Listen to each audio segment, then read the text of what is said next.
Hello, Lagos. How far now?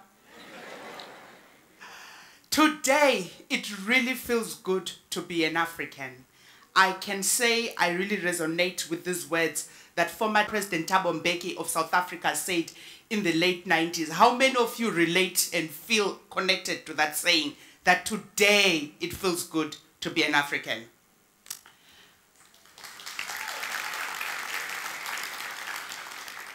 However, I also do appreciate that millions of Africans across this continent do not necessarily feel that way.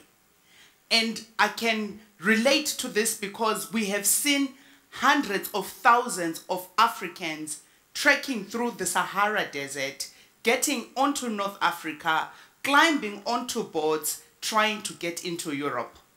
What about our sisters, and they're mostly sisters, who hop onto a plane, land somewhere in the Middle East, hoping for any job, even if it is a maid? Those people, they are brave because they are willing to leave everything and everyone that they love to face a future that they are really not sure about, that is glittering in Europe and in the Middle East, but they are not quite sure what they get. And for sure, all things that glitter are not necessarily gold. This is evidenced by the thousands of Africans who have lost in the Mediterranean Sea, who have died trying to get to Europe. Or the hundreds of our sisters who have come back home traumatized by the slave-like conditions that they found themselves living in the Middle East, including sexual slavery. However, I don't really blame them why they would want to leave Africa, as amazing as I think it is. When you look at the challenges that Africa is facing, they are big and they are complex. I mean, we continue up to today to talk about poverty. I know for policymakers, it's statistics and words that they hear on their policy briefs and in textbooks. But for ordinary men and women, girls and boys, it is their lived reality. It is the lack of sanitation, the lack of clean water, the lack of access to a hospital. It is the lack of food, malnutrition. It's lived. What about the conflicts that continue to abound in this continent? I mean, the DRC war has been going on for how long? What about what's happening even in this country in the north? The South Sudan conflict that has been going on. And in these days, if you are watching your news, you'll be aware that there's a conflict brewing in Cameroon. So you can understand why our young people, and it's mostly young people, would want to be leaving Africa. The other thing that makes me realize that as Africans we have lost hope, it's because we look to others to provide solutions for us for the things we face on a day in, day out basis. Yeah? We look to elected leaders. And there are so many of them. I mean, you would think with the number of councillors, members of parliament, senators, presidency, you would think that with the number of elected leaders we have in each country and in this continent, surely our problems will be solved. I mean, these people come every 4 or 5 years, promise you roads, dams, roads and infrastructure, bringing you projects that really never come. I mean, you guys are going to go through that next year, right? In Zimbabwe, we have just gone through it and we're being promised bullet trains. In Kenya, where I lived, they went through it last year. And sometimes we actually know deep in our hearts, these people are lying, oh. But we still eat it and buy it. And no wonder we then get disappointed. What about even looking to donors? We start looking to donors to come and fund our initiatives in this continent. We go begging, literally we do, to ask for money to fund our own projects.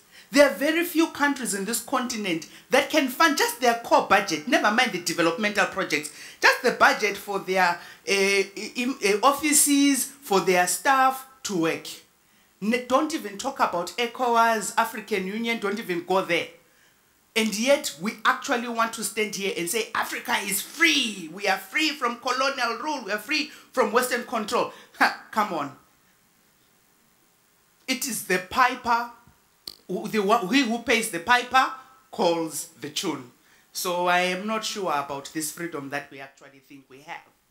I actually think for us as ordinary people, it is really time as Africans, we looked at our situations and problems and chose to change them and transform them ourselves. I think our history shows us actually that we come from a history, maybe not this recent one of these leaders I'm talking about, but we come from a history of a people who actually faced colonialism and apartheid and did not run away. They chose to confront it and to fight it. And I think that spirit lives in you and it lives in me. So I'm a strong believer of the power of one, because I believe that I can change the world. I really believe it. And guess what? I also believe that you can change the world and that you can change the world. However, the power of one, I think, is also quite limited, because when you are by yourself, your efforts really can reach only so much. When I look, as has been said, I've been doing this work for over 17 years. When I look at the fact that up to today I'm still saying women's rights, women's participation in politics, it's still not to the level what is supposed to be. Never mind that for the last couple of decades, that's the song we have been saying. It feels sometimes like, you know, a person who lives saying, I'm going to go to that homestead that is 5 kilometers away. They think I'm going to jog there. They get on a treadmill without realizing, jog for 5 kilometers. When the 5 kilometer mark hits, they say, yes, I've arrived. And then they look around themselves and realize, oops, I'm still at the same place. So I want to propose an idea that I know you and I are familiar to. An idea that I have been working with called collective action. I believe that when you come together, focus on working on one issue and one agenda, putting together your thoughts, your ideas, your skills, your gifts, your capacities, and your resources, you really can make a meaningful dent. So collective action is really just that, a group of people who come and collaborate and work together to make a difference towards one specific goal. I've been working on this for 2 years, but as I've been doing that, I actually realized, hang on, this is not a new idea. I saw this when I was growing up as a little girl. I grew up in a place called Mpopoma, in a city called Bulawayo, in the beautiful country of Zimbabwe. And in that neighborhood, it was not a neighborhood of people who were well-to-do. It was really working class to poor people, to be quite honest. And the challenge is that, as you all know, people who live in those circumstances tend to be actually quite a lot. People didn't have a lot of money. So when there was a funeral, if somebody passes away, in our culture, when someone passes away, all the relatives and close friends pack their bags and come and park at the bereaved's home until the deceased is buried, which will take 3-4 days. Huh? But you know what? It's really nice because at least you have people comforting you. But my sister, it's very costly. It's very comforting, but it takes a lot of money to cover that. And the women in our community recognized this. And they came up with a plan where they decided to work together, to pull their resources together to help the family that is bereaved.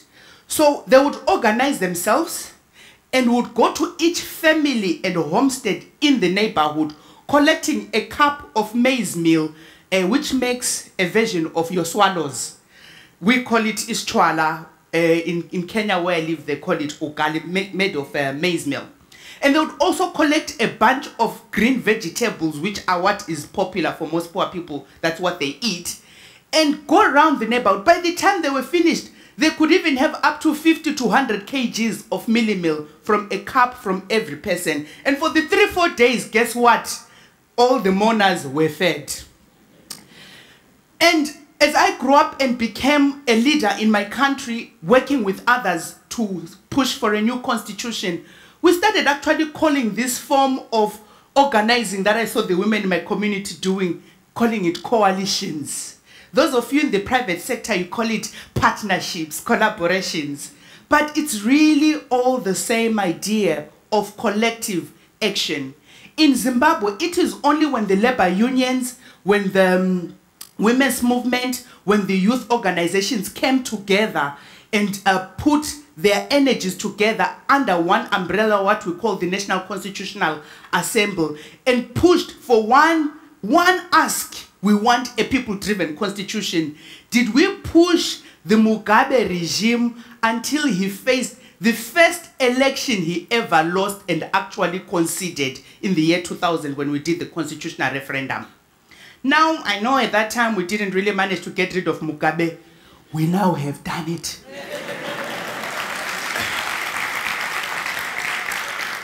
However, Mugabe honestly was never the same, because that's the time when all that land nonsense happened and the rest is history.